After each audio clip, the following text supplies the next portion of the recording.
안녕하세요, 유겸입니다. 지난 시간에 이어서 디지털 음원에 대한 두 번째 이야기를 시작하겠습니다. 이번 시간에는 고음질 음원의 효용성에 대해서 살펴보려 합니다. 준비를 하다 보니 이번에도 원래 목적인 MQA까지는 다루지 못하겠네요. 지난 시간에 고음질 음원이란 CD 스펙인 16비트 44.1kHz를 넘어서는 데이터 정보량을 가진 음원들을 의미한다고 말씀드렸습니다. 여러분, 왜 하필 44.1kHz인지 아시나요? 이건 인간의 가청 주파수와 연관됩니다. 인간이 들을 수 있는 주파수 대역의 최고치는 약 20kHz라고 합니다. 이것도 청력이 뛰어난 어린 아이들을 기준으로 했을 때 이야기고요. 나이를 먹을수록 가청 주파수의 한계치는 점점 내려갑니다. 속이 후련했냐? 최대 20kHz까지의 주파수 정보를 담을 수 있다면 인간이 들을 수 있는 수준의 모든 소리를 담게 된다는 이야기가 됩니다. 그렇다면 20kHz의 주파수 정보를 디지털 신호로 담아내기 위해선 최소 몇 헤르츠의 샘플레이트가 필요할까요? 여기에 적용되는 것이 나이퀴스트 샘플링 법칙입니다.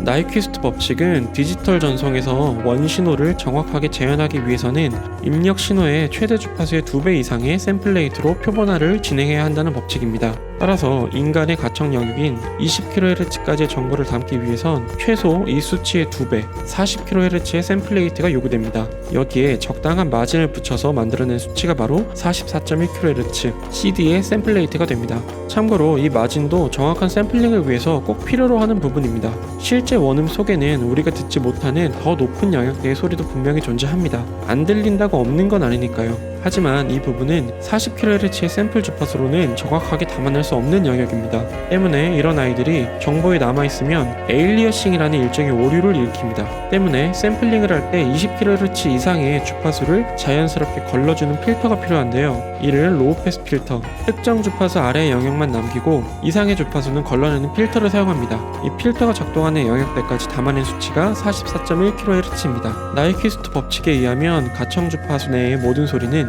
CD 수준의 정보량만으로도 정확하게 표현될 수가 있습니다. 그러면 이제 의문이 생깁니다. 대체 그 이상의 스펙을 가지는 고음질 음원들이 필요할까? 하는 점 말이죠. 실제로 이 의문에 대해 커뮤니티 내에서 굉장히 많은 이야기가 오고 갔습니다. This is Sparta! 아마 지금도 이 이야기를 커뮤니티에 올린다면 당연히 고음질 음원이 좋지 라는 쪽과 돌거래가 아닌 이상 가청 주파수 내에서 들리는 소리는 CD로도 충분한데 블라인드 테스트하면 맞출 자신 있어? 라는 쪽으로 편이 나뉠 가능성이 굉장히 높습니다. 지금부터는 고음질 음원이 충분히 가치를 가지는 이유에 대해서 말씀드리겠습니다. 첫 번째, 로우 패스 필터의 특성상 가청 주파수 대역의 정보를 모두 담으면서 에일리어싱을 없애기 위해서는 보다 높은 주파수에서 필터링하는 것이 당연히 유리합니다. 이 필터라는 게 무 자르듯이 싹둑 잘라버리는 게 아니라고 합니다. 어느 정도 완만한 경사를 만들면서 필터링하게 되는데, 따라서 경사가 완만하면 보다 낮은 주파수 대역부터 필터가 작동해서 고주파수 대역의 정보를 깎아낼 것이고, 그렇다고 경사를 급격하게 설정하면 페이지 딜레이 등의 왜곡이 늘어난다고 합니다. 그렇다면 해결책은 아예 가청 영역보다 훨씬 높은 주파수 대역까지 담아낸 뒤에 로우 패스 필터를 위로 올려버리는 거죠. 실제로 많은 DAC들이 이를 위해서 아날로그 변환 과정 전에 오버샘플링 과정을 거치곤 합니다. 더 들어가면 너무 어려워져서 저도 제대로 설명을 할 수가 없을 것 같아서요. 여기까지만 이야기하도록 하겠습니다. 그래도 이것 가지고는 고음질 음원이 필요하다고 이야기하기엔 부족합니다. 앞에서 말한 것처럼 DAC에서 오버샘플링을 통해서 문제를 해결하면 그만이니까요. 두 번째, 보다 근본적인 부분을 살펴보겠습니다. 우리는 이 이야기를 할 때 배경 지식으로 받아들이는 정보가 하나 있어요. 인간은 20kHz 이상의 소리는 못 듣잖아 라는 건데요. 그런데 말입니다. 저도 이 영상을 준비하다가 우연히 보게 된 글인데요.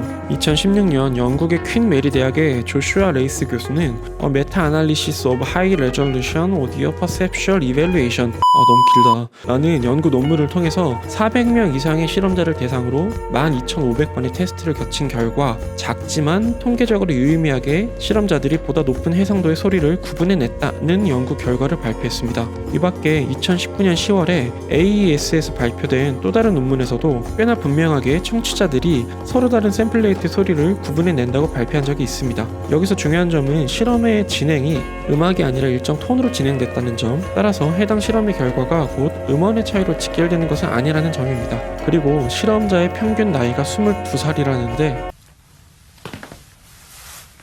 앞의 연구들을 통해서 가청 영역이라 부르던 20kHz 이상의 소리도 인식될 여지 정도는 확인할 수 있습니다. 하지만 이걸로는 아직 부족합니다. 그래서 세 번째는 조금 다른 관점에서 접근해 보겠습니다. 소리가 들리냐 들리지 않느냐가 아니라 소리가 재현되는 타이밍에 초점을 맞춰서요.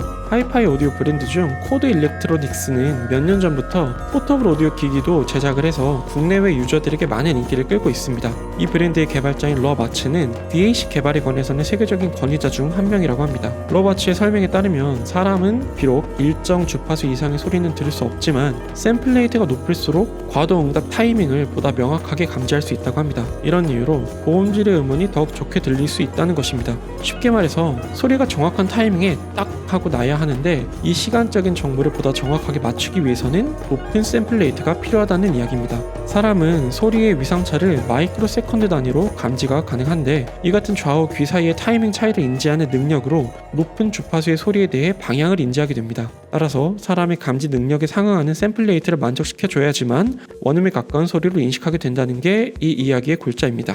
정리하면 인간의 가청 주파수가 20kHz까지라는 것을 인정하더라도 소리의 시간차에 대한 예민한 반응을 만족시키기 위해선 보다 많은 정보량을 가지는 고음질 음원이 유의미하다고 할 수 있겠습니다. 사실 이론적으로 이렇게 따져봐야 실제 우리가 음악을 들었을 때 별 차이가 없으면 아무런 의미가 없는 것들입니다. 개인적인 경험에 따르면 음질이 좋게 느껴진 앨범들은 디지털 음원의 스펙보다는 음원의 레코딩 상태가 훨씬 더 큰 영향을 미쳤습니다. 아무리 고해상도 음원일지라도 곡의 레코딩 상태가 꽝이라면 듣기에도 안 좋습니다. 엉망인 레코딩을 보다 정확하게 엉망이라고 확인하면서 듣는 꼴이니까요. 반대로 녹음이 잘 된 음원의 경우 CD 수준의 음질 또는 손실 음원이더라도 음질이 좋게 들리는 경우도 있었습니다. 그러니까 엔지니어분들 보다 신경 써서 좋은 음질의 앨범을 많이 만들어주시면 감사하겠습니다. 다음 시간에는 정말로 진짜로 MQA 포맷에 대해서 다뤄보도록 하겠습니다. 이상 오디오 라이프 유겸이었습니다. 오늘도 감사합니다.